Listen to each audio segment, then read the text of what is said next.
जो बैठक भी है, सम्मान समारोह भी रखा गया है, इस दौरान क्या कुछ कहेंगे जरूर?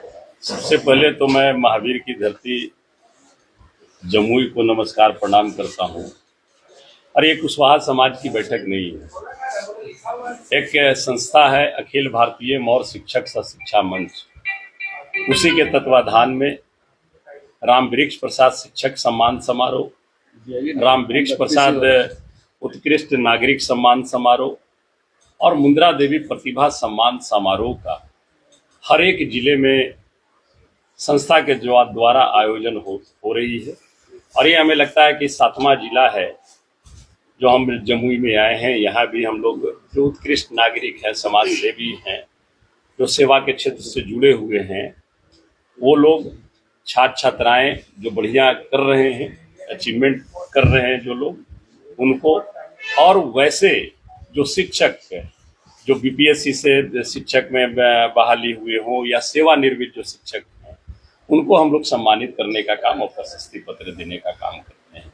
यहाँ भी लगभग 500-550 लोग टोटल मिला करके हम लोग आज उनको सम्मानित करेंगे अखिल भारतीय मौर्य शिक्षक शिक्षा मंच के तत्वाधान में। समय चुनाव का है, जिस तरह से वोटर अधिकार यात्रा को लेके विपक्षी सारे सड़क पर हैं और संसद में आप देखें कि एक नया कुछ कानून आने जा रहा है जिसके आधार पर मतलब अब मुख्यमंत्री हो, प्रधानमंत्री हो या जो भी मैंने दायरे में है कि भाई जेल एक बार गए अब उनका राजनीति समाप्त, तो नए नए कानून बहुत सारे आ रहे हैं। देखिए, मैं ये दोनों बात पर सिर्फ एक चीज कहना चाहता हूँ आपसे। भारतीय जनता पार्टी और एनडीए गठबंधन जो है, ये अब पूरी तरह से जान चुकी है कि इस बार 2024 में हमने बहुत जगह पे वोट का हेर फेर कर करके हम सत्ता में आ गए, लेकिन आने वाला समय आगे में अब हम स्पष्ट रूप से सत्ता में नहीं आ सकते हैं। इसलिए ये 2-3 हथकंडा ये अपनाने का काम किया है।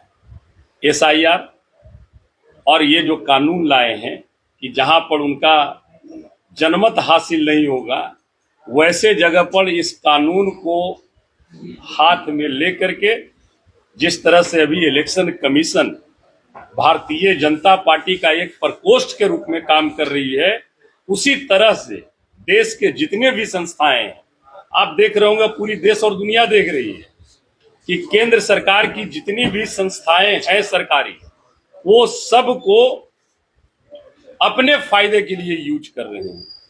और SIR एक बहाना है, रियल में वोट चोरी करना इनका मकसद है।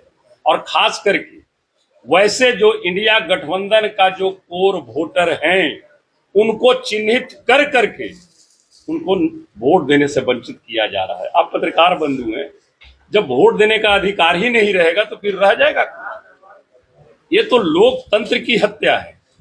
और ऐसा नहीं, ये जमुई ही नहीं, ऑल ओवर बिहार में आप चले जाइए, किसी भी गांव में चले जाइए, वहां आदमी अपने घर में है लेकिन इलेक्शन कमीशन के लिस्ट में वो मृत है।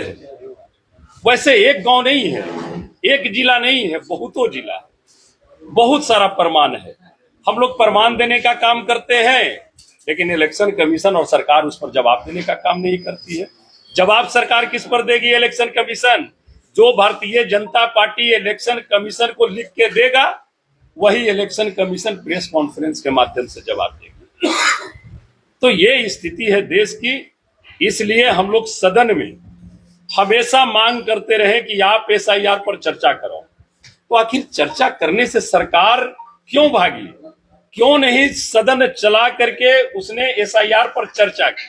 ये एक बड़ा सवाल है, जवाब देना चाहिए उनको। सरकार है, अब हम विपक्ष में है तो हमारा ये दायित्व है सरकार को आईना दिखाना। हम आईना दिखा रहे हैं कि आप SIR पर चर्चा करो, हमारी मांग तो यही थी, लेकिन सरकार एकदम चुप्पी साधे हुई। SIR पर कोई जवाब नहीं। आपने देखा सुप्रीम कोर्ट ने भी जब इसके पहले भी कहा, हेयरिंग में भी कहा था सुप्रीम कोर्ट ने कि आधार कार्ड को और जॉब कार्ड को इसमें शामिल करना चाहिए था। उस पर भी इलेक्शन कमीशन इतना बार प्रेस कॉन्फ्रेंस किया, एक बार भी वोटर आईडी कार्ड और सुप्रीम कोर्ट ने जो बातें रखी उस पर कोई चर्चा किया? कोई चर्चा नहीं।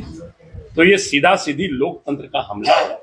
हम लोग सदन से लेकर सड़क तक के इसकी लड़ाई लड़ेंगे और किसी भी कीमत पर वोट चोरी हम लोग नहीं होगी। जिस प्रकार से चुनाव बिल जी अब घुसपैठिया शब्द का प्रयोग किए, बांग्लादेशी, रोहिंग्या, ये सब जो लगातार लाया जा रहा है, क्या फिर से ध्रुवीकरण करेगा एनडीए?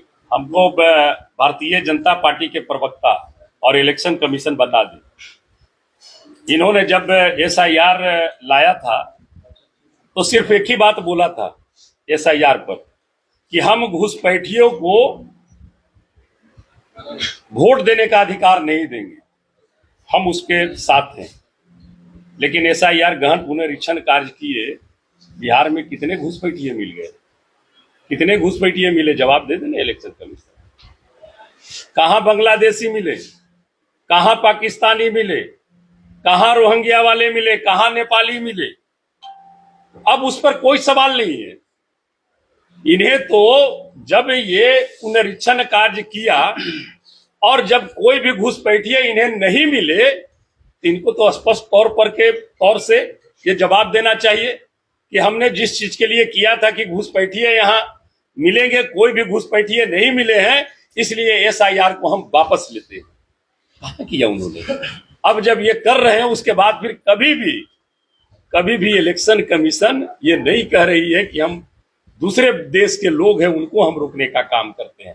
हम भी चाहते हैं, हम भी देश के नागरिक हैं, हम भी नहीं चाहते हैं कि कोई दूसरे देश के कंट्री का व्यक्ति हमारे यहाँ वोटर आईडी कार्ड और आधार कार्ड से जुड़ी, हम भी नहीं चाहते। बता दें हमको, ये जो रोहिंग्या की बात करते हैं, माननीय मोदी जी आते हैं, कहें कि 44 सभा होगी। हमने कहा कि 44 नहीं, माननीय मोदी जी 144 सभा भी कर लेंगे तो इस बार बिहार के महान मतदाता मालिक ने मन बना लिया है कि तेजस्वी प्रसाद यादव जी को महागठबंधन से हम मौका देंगे, सेवा करने का निश्चित तौर पर मौका देंगे। राजद के एक बड़े नेता हैं आसन ये भारतीय जनता पार्टी कुछ भी कर सकती है सत्ता पाने के लिए और सत्ता में बने रहने के लिए। ये लड़ाई सिर्फ बिहार की नहीं है, बिहार जन आंदोलन की धरती रही है। बिहार से नए नए क्रांति जब पैदा होती है तो पूरे देश में फैलती है। और जिस तरह से शुरुआत एसआईआर को मिला है यहाँ वोटर अधिकार यात्रा के माध्यम से, मैं समझता हूं ये आग पूरे देश में फैलेगी। और ये जो लोकतंत्र के हत्या करने वाले लोग हैं, संविधान को बर्बाद करने वाले लोग हैं, जो आपसी भाईचारे को मिटाने का काम करने वाले लोग हैं, उनको निश्चित तौर पर बिहार ही नहीं देश की पूरी आवाम एक कड़ा जवाब दे। पहली बार बिहारियों ने देखा मोदी जी इस बार गमछा बड़ा तेजी से घुमा रहे थे हवा में। देखिए, अब आपको पता है इस सरकार ने देखिस्की करने का ये परंपरा चालू कर दी है। आपने देखा माननीय तेजस्वी जी ने कहा 200 यूनिट बिजली फ्री देंगे, तो 125 यूनिट बिजली फ्री। वही माननीय नीतीश कुमार जी हैं जो कहते थे, सदन में कहा था कि बिजली कहीं फ्री देने का चीज है जी, ये कभी नहीं हो सकता है। तो जो चीज एनडीए गठबंधन के नेता जितने भी जो चीज बोलते रहे हैं वो सारा चीज होते रहता है।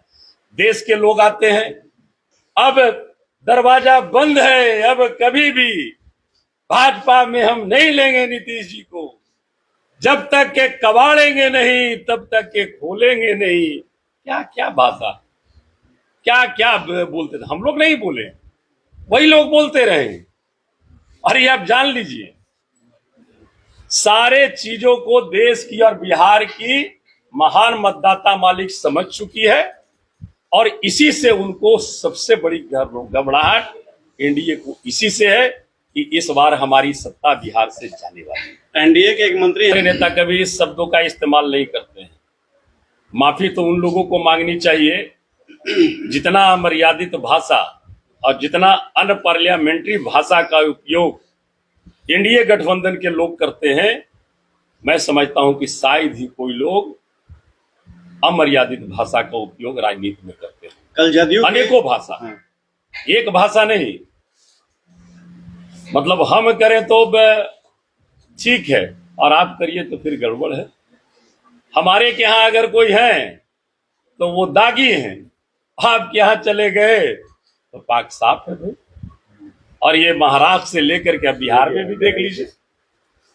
देखिए मैंने कहा कि इन लोग एक शब्द का अनेकों अर्थ होता है और भारतीय जनता पार्टी और एनडीए के लोग किसी शब्द को तार तार कर करके दूसरी दिशा में लेकर के जाना, ये उनकी आदत है, परंपरा है। और निश्चित तौर पर मैं ये कहूंगा, इन बातों में कहीं पर कोई सच्चाई नहीं है।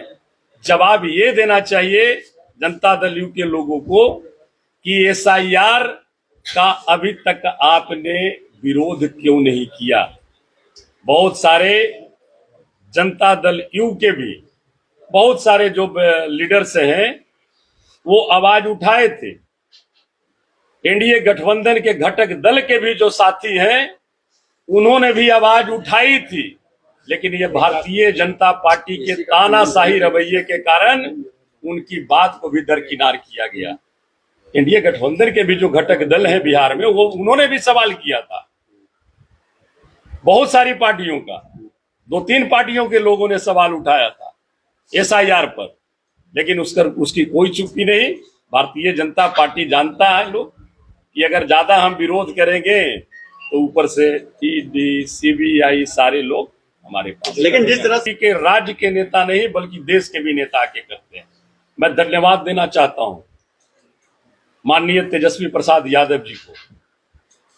वो ठीक कहते हैं कि हमारी उम्र कच्ची है, हमारी उम्र कच्ची है, लेकिन हम जो बोलते हैं वो कच्चा नहीं, हमारी जुबान कच्ची नहीं है। माननीय तेजस्वी प्रसाद यादव जी का उम्र 35-36 साल हो रहा होगा। माननीय तेजस्वी जी के बारे में, उनके परिवार के बारे में एनडीए गठबंधन के जो नेता है किस किस भाषा का इस्तेमाल नहीं किया जी।